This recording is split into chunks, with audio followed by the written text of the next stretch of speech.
ከባድ ነው። እና እንደሰማችሁት ይሄ ሁሉ ነገር የሚነገረው ከምን አንፃር ነው? አሁንም ታች ያላችሁ ሰዎች እንድሰሙ ይሄ ሁሉ ነገር የሚነገረው ምንድነው? አሁን እንደው ሰዎች የምር ድንገት እንኳን አንዳንድ አልፎ ክርስቲያኖች ምናምን ነገር ከዛ ሙስሊሞችም ደግሞ ምን ውስጥ ነው ያላችሁት? እንደው ቅዱስ ጳውሎስ አንድ የሚናገረው ነገር አለ። እንዳታስተውሉ ማን ነው አዚም ያደረገባችሁ ይላል የገላትያ ክርስቲያኖች። ኦኬ። እና ይሄ በቃ እንደውም ጥሩ አዲስ ጥሩ ኮሜንት ፋንታሲ ይባላል። ይሄ ሴክሹዋል ፋንታሲ ነው እግዚአብሔር በሚያውቀውና የሌለ ፋንታሲ ነውና ቀጥሎ አዲ በቀጥታ ያ በጣም ይቅርታ። ያው እንግዲህ ምንም መቆጣጠር አልቻልም ሳቅ እውነት ለመናገር ማለት ነው። እና በምድር ላይ ምናምን ቢሆን እሺ ትንሽ እንትን ትላለና በቃ ሰው ምን እንዲህ ካልከው የት አባቱ ሄዶ ያረጋግጠዋል በሚል ግን እንዲህ ሰው ላይ መጫወት ትንሽ ስለሚያስቅ ምናምን ስለሆነ ነው እንጂ ያ ለመሳቅ እንኳን ፈልገናል። ለምሱ ተረዱን።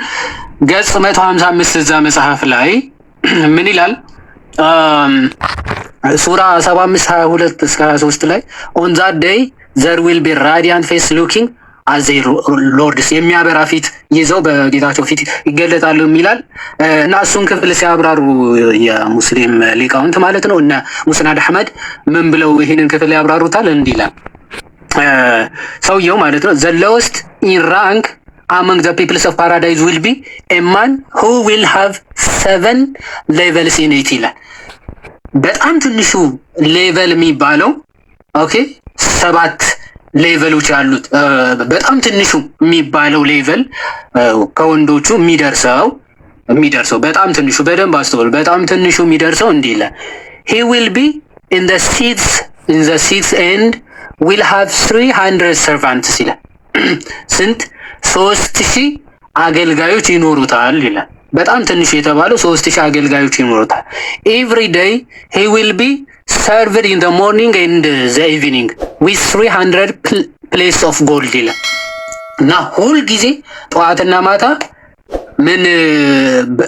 በምን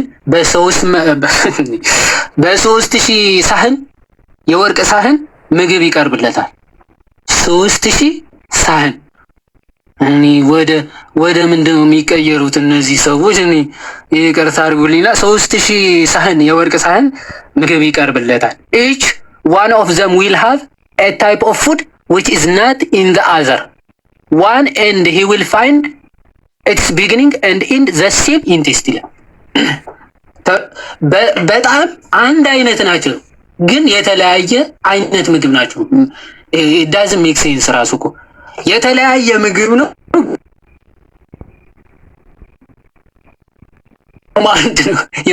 ከመጀመሪያ እስከ መጨረሻ ጣዕሙ እኔ ሰው የማይገባኝ ምንድነው የተለያየው ታዲያ? ከለሩ ነው። ጣዕሙ ግን ከዳር እስከ ዳር 3000 ሳህን ሙሉ የተለያየ ከለር ይሁን የተለያየ ምግብ ነው። ጣዕሙ ግን አንድ አይነት ነው ይላል።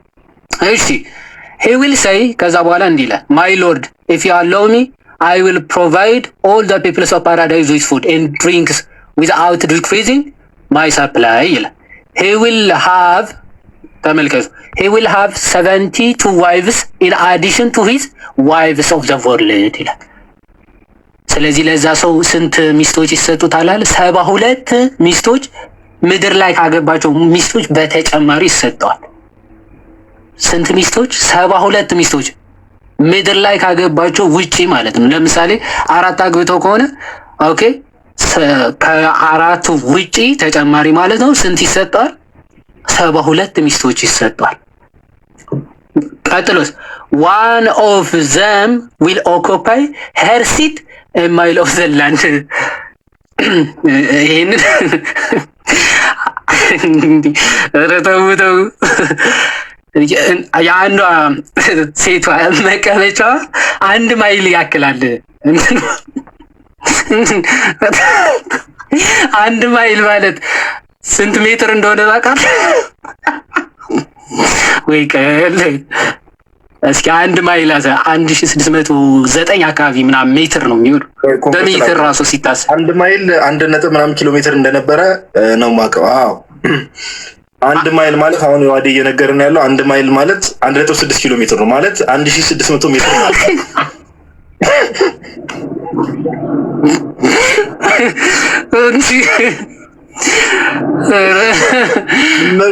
ሰምቻለሁ። ቆይ ምን ነው እያልከኝ ያለው?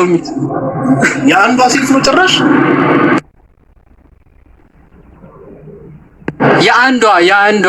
የአንዷ ነው። ቆይ እስኪ ዙም ካረገ ይታያቻል። እዚህ ጋር የሚታያቸው ከ72 ውስጥ የአንዷ ሴት ነው። ዋን ኦፍ ዘም ነው የሚለው። እሺ የአንዷ ሴት ዋን ኦፍ ዘም ዊል ኦኩፓይ ሄር ሲት መቀመጫዋ ማይል ኦፍ ዘ ላንድ። በጣም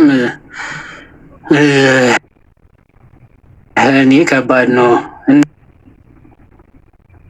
እንደዚህ አይነት እሺ። ስለዚህ እንደዚህ 1.6 ኪሎ ሜትር ማለት ባጭሩ ላስረዳችሁ። 1600 ኪሎ ሜትር ማለት ያው ሁላችንም ኢትዮጵያን ሩጫ እና የለ ሩጫ አንድ ስትዞሩ 400 ሜትር ነው። 4 ስትዞሩ አንዷ ሴት ብቻ ማለት ነው።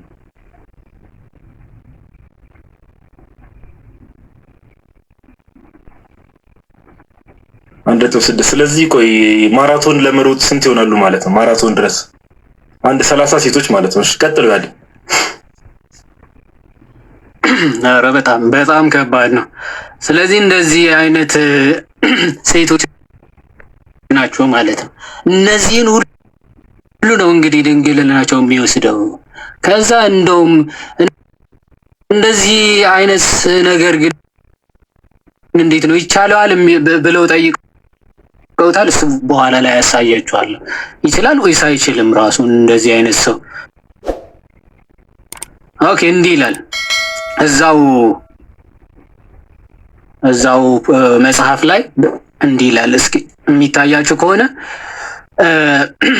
they are described to be clear like rabi and fair like purely ይልና ቆይ እንዲህ ይላል a woman from paradise will wear 70 robes of silk ይላል።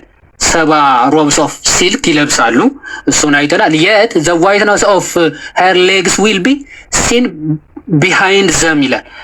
ግን የእግሯ ንጣት ግን ስቲል በልብሶቹ ውስጥ ራሱ ይታያል። ቅድም ያው መቅኔዋ ድረስ ምናምን እንዳልነው ማለት ነው። Rabi is a stone that if you put in it a string you will be able to see it behind the stone ይላል። የሆነ ድንጋይ ራሱ ከነሱ በኋላ ምናምን ብታስቀምጥ ያው በእነሱ አልፈ ድንጋዩ አይነት ነገር ታያለ ማለት ነው። እነዚህ ሴቶች ምን አይነት ተፈጥሮ እንዳላቸው ማለት ነው። አልፈ ድንጋዩን ምናምን አይነት ነገር ታያለ ይላል ሴቶቹ ማለት ነው። እዚህ ጋር በደንብ ተመልከቱ። ገጽ 218 እዛ መጽሐፍ ላይ ምን እንደሚል ተመልከቱ። አንዴ ከቻልኩኝ ዙም ላርገው የተወሰነ እዚህ ጋር በደንብ እሺ። እዚህ ጋር አቡ ኦማር reported that the messenger of Allah blessed and peace be upon him was asked ተጠየቀ። መሐመድ ምን ተብሎ ተጠየቀ? will the peoples of paradise have copulation ወይም ደግሞ sexual intercourse ያረጋሉ ወይ ተብሎ ተጠየቀ መሐመድ። then he said yes with an untiring penis and unending lust። ምንድን untiring penis ማለት እንግዲህ ያሳያችሁ። untiring penis and unending lust የማይደክም የወንዶች ልጅ ማለት ነው።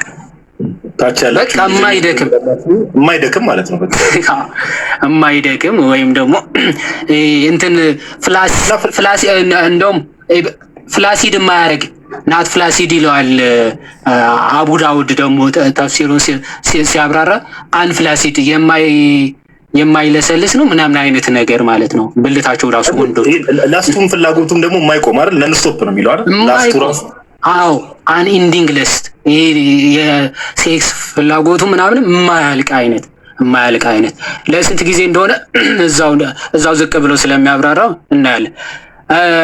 ምን ይላል? without discharging sperm or fearing death ይላል። በቃ ስፐርማ በዛለሁ አትል ምናምን እና ሞትን እፈራለሁ አትልም። በቃ የማያልቅ ነው ምናምን አይነት ነገር። እሺ ይሄ የማያልቀው እስከ ስንት ጊዜ ነው ምናምን ብትሏቸው እዛ ዝቅ ብለው ሰይድ ብን ጁበይር እንዲህ ብሎ ተናገረ ይላል። The sexual desire of the man in paradise will go on for 70 years ይላል። ለስንት ዓመት? ለ70 ዓመት። እኔ ግን ከሰባ ቁጥር ጋር ምንድን ነው ያለባቸው?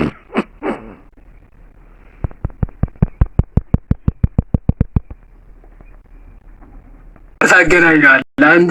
አይ 70 ዓመት እስኪ ምንድን ነው እንዴ? 70 ዓመት ያራዳል። ቀጥልሽ። በጣም የሚገርም እኮ እዛ ዓመት ራሱ አለ። የሚገርማችሁ ይቆጠራል ዓመት ራሱ ባይዞይ ሰኞ፣ ማክሰኞ፣ ሮብ፣ ሐሙስ፣ ዓርብ አለ እና ዓርብ በጣም ጸደይ ቀን ነው ይላሉ። ከቀኖች ጸደይ ዓርብ ጸደይ ነው ይችላል።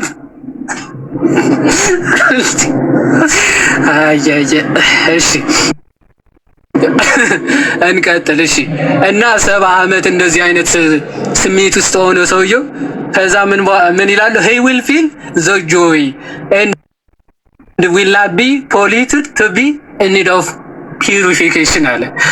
እንደ ውዱ ራሱ ያስፈልገው ልክ መሐመድ 9 ወይ 13 በአንድ አይደለ ጅማዓ አድርጎ መጨረሻ ላይ ውዱ የሚያደርገው። እነዚህም ውዱ ራሱ አያስፈልጋቸውም። በቃ ኦኬ እያልክ በቃ መጸዳዳት መታጠብ ምናምን የለም ማለት ነው። ዝም ብለህ በቃ በለው ነው። ድካም የለም ይላል ደግሞ nor will they feel weakness or impotence ይላል። ድካም ምናምን አይደክምም ሰውየው። ወደ 70 ምናምን ናቸው አይደክምም ወይ ብትለኝ አረ እንደውም ጉልበት ነው የሚሰማቸው ብሏል ሼክ ኢብራሂም። የእሳቸውም ሰማለ መጨረሻ ላይ ኦኬ ሼክ ኢብራሂም አይደክምም እንዴ? ቆይ ሰውየው አይደክምም ወይ ብትለኝ ብለው ያብራራሉ እና በኋላ ላይ እንሰማዋለን። their intercourse will be all joy and pleasure without any fault አለ። ምንም ሳይስት ወይም ጥፋት ሳያደርግ 70 ዓመት ሙሉ ምን ሲያደርግ ይኖራል ማለት ነው? ስሜቱ ሳይቀንስ ምናምን ሴክስ ያደርጋል በገነት ይላል። እና ከሞላ ጎደል ይሄን ካየን ከዛ በኋላ መሐመድ ተጠይቆ እንደው አይደክምም ወይ ምናምን ያለውን እስካወጣ ድረስ ጋዲ ሆኔ ነው ነገር በልና ቪዲዮዎችም የተወሰነ አይቷል። ከዛ ጥያቄ ካላቸው ምናምን ወደ መቀበል እንመጣለን። እንደው እግረ መንገድ ዝም ብዬ ጌታችን ኢየሱስ ስለ ክርስትና አንድ ነገር ላንብብላችሁ። ለምሳሌ ቀለል ባለ መልኩ አምላክ በስጋ ተገለጠ። ክርስትና ይሄ እንዴት ነው? ሁላችን በስጋ ደካማ ልንሆን እንችላለን። በስጋ መውደቅ መነሳት ሊኖር ይችላል። ክርስትና ግን ሃይማኖቱ ስጋዊ ሃይማኖት አይደለም። ኦኬ ስጋዊ ሃይማኖት አይደለም። ለምሳሌ ጌታችን ኢየሱስ ስለ ባልና ስለ ሚስት ሲናገር ለምሳሌ ከትዳር አንፃር ራሱ ብንመለከተው ጌታችን ኢየሱስ ማቴዎስ 19 ላይ እንደተናገረው ነገር አለ። አንብብላችሁ ምን ያህል ሲሪየስ እንደሆነ ክርስትና ላይ። ኦኬ የስጋዊ ሃይማኖት አይደለም። ማቴዎስ 19 ላይ ማቴዎስ ወንጌል ምዕራፍ 19 ላይ እንደዚህ ይላል። ከቁጥር 3 ጀምሮ ላንብብላችሁ። እንደዚህ ይላል። ፈሪሳውያንም ወደ እርሱ ቀረቡና ሲፈትኑት ሰው በሆነ ምክንያት ሁሉ ሚስቱን ሊፈታ ተፈቅዶለታልና አሉት። ክርስትናውን ተመልከቱ። እርሱ ግን መልሶ እንዲህ አለ፣ ፈጣሪ በመጀመሪያ ወንድና ሴት አደረጋቸው። ኦኬ ዓለም ስለዚህ ሰው አባቱና እናቱን ይተዋል፣ ከሚስቱም ጋር ይተባበራል፣ ሁለቱም አንድ ስጋ ይሆናሉ የሚሉን ቃል አላነበባችሁምን ብሎ ይጠይቃቸዋል። ስለዚህ አንድ ስጋ ናቸው እንጂ ወደፊት ሁለት አይደሉም። እግዚአብሔር ያጣመረውን እንግዲህ ሰው አይለየው አለ ጌታ። እነርሱም እንኪያስ ሙሴ የፍቻዋን ጽሕፈት ሰጥቶ እንዲፈቷት ስለምን አዘዘ አሉት። እርሱም ሙሴ ስለ ልባችሁ ጥንካሬ ሚስቶቻችሁን ትፈቱ ዘንድ ፈቀደላችሁ፣ ከጥንት ግን እንዲህ አልነበረም። ከጥንት እንዲህ አልነበረም ሲል ባልና ሚስት በቃ አንድ ለአንድ ነው። ክርስትናው እንደዛ። ኦኬ እርሱም ከዛ ቁጥር 9 ላይ ጌታ እንዲህ አለ፣ እኔ ግን እላችኋለሁ ቁጥር 9 ላይ ያለ ዝሙት ምክንያት ሚስቱን ፈቶ ሌላይቱን የሚያገባ ሁሉ ያመነዝራል፣ የተፈታችውንም የሚያገባ ያመነዝራል አላቸው። እንደውም ልክ ይህን ነገር ሲሪየስ የሆነ ስርዓት እንደሆነ ኦኬ በእግዚአብሔር ዘንድ ራሱ እግዚአብሔር አዳምና ሔዋንን አድርጎ ሲፈጥር አንድ ለአንድ ወንድና ሴት አድርጎ ሲፈጥር አንዱ ለአንዱ እንደሆነ ጌታ ሲያሳያቸው ሐዋርያት ራሱ ደንግጠው ምን አሉ? ስርዓቱ ከረር ያለ ስለሆነ ቁጥር 10 ደቀ መዛሙርቱም የባልና የሚስት ስርዓት እንዲህ ከሆነ መጋባት አይጠቅምም አሉት። እርሱ ግን ይህ ነገር ለተሰጣቸው እንጂ ለሁሉ አይደለም። አሁን በዝሙት ምክንያት መፋታት ራሱ የሚፈቀደው ኢንኬዝ እንጂ ትዳር ሲሪየስ ነው። ክርስቲያን አንድ ለአንድ ነው፣ አንድ ወንድ ለአንድ ሴት እንዲህ ማመቻመች የሚባለው ክርስትና ስጋዊ ሃይማኖት አይደለም። ኦኬ ስለ ጋብቻ ከሆነ ጌታችን በግልጽ የተናገረዋል። እሱ ላንብብላችሁ ነው፣ ወደ ዮሐንስ ይመለሳል። ማቴዎስ 22 ላይ ጌታችን እንዲህ ብሎ ተናገረ። ማቴዎስ ወንጌል በደንብ እየሰማችሁ ማቴዎስ ወንጌል ምዕራፍ 22 ከቁጥር 23 ጀምሮ ኦኬ የማቴዎስ ወንጌል ምዕራፍ 22 ከቁጥር 23 ጀምሮ እንደዚህ ይላል። በዚያን ቀን ትንሣኤ ሙታን የለም የሚሉ ሰዱቃውያን ወደ እርሱ ቀረቡ። ሰዱቃውያን የሚባሉ ግሩፖች አሉና ትንሣኤ ሙታን የለም ብለው ነው የሚያስቡት። ወደማ ወደ ጌታችን ቀረቡ። እንዲህ ብለው ጠየቁት፣ መምህር ሆይ ሙሴ አንድ ሰው ልጅ ሳይወልድ ቢሞት ወንድሙ ሚስቱን አግብቶ ለወንድሙ ዘር ይተካ አለ። 7 ወንድማማች በእኛ ዘንድ ነበሩ። ፊተኛው ሚስቱን አግብቶ ሞተ፣ ዘርም ስለሌለው ሚስቱን ለወንድሙ ተወለት። እንዲሁ ደግሞ ሁለተኛው፣ ሶስተኛው እስከ 7ኛው ድረስ። ከሁሉም በኋላ ሴቲቱ ሞተች። ኦኬ ሴቲቱ ሞተች። ሁሉ አግብተዋታልና በትንሣኤ ቀን እስከ 7ቱ ለማናቸው ሚስት ትሆናለች ብለው ጠየቁት። እነዚህ ሰዱቃውያን እንግዲህ በትንሣኤ ቀን ምንድነው ከዛም በኋላ ደግሞ መጋባት አለ ብሎ ያምኑ የነበረ ትንሣኤ ሙታን የለም ግን ይሄ በቃ ስጋዊ ሐሳብ የሚያስቡ ጌታችን ኢየሱስ ምን እንዳላቸው ስሙ። ኢየሱስ መልሶ እንዲህ አላቸው፣ መጽሐፍትንና የእግዚአብሔርን ኃይል አታውቁምና ትስታላችሁ። ምን መጽሐፍትንና የእግዚአብሔርን ኃይል አታውቁምና ትስታላችሁ። ለምን?